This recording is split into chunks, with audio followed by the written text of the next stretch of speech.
Democratic Senator Tim Kaine, a member of the Armed Services and Foreign Relations Committees, disapproves of President Obama's decision to proceed with a war against ISIS while lacking formal authorization from Congress.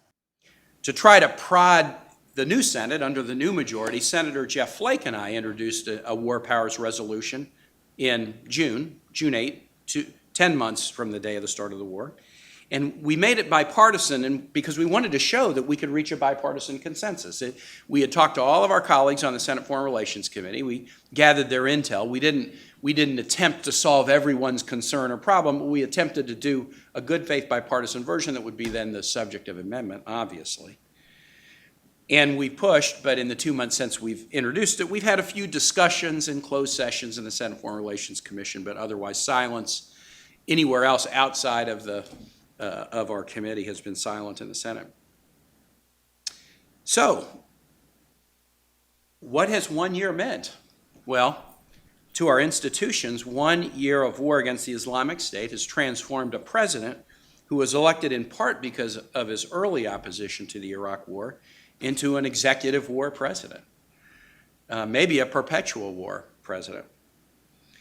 1 year of war against ISIL has stretched the 2001 authorization for use of military force that was passed to defeat the perpetrators of September 11 far beyond its original meaning or intent. In fact, I would argue that the Bush and Obama interpretations of the 2001 authorization actually are 180 degrees different than what was intended because, Gene, I'm sure you know this, but I don't know that everybody does.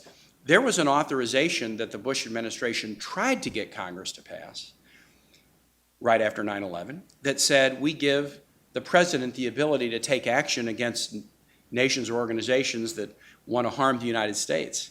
It was a blanket all-purpose authorization. And even in the aftermath of 9/11, Congress was smart enough to say, hold on a second. We're not going to give you a blanket war authority. We're going to vote that down and only approve the more narrow authorization that says you can take action against the perpetrators of 9/11.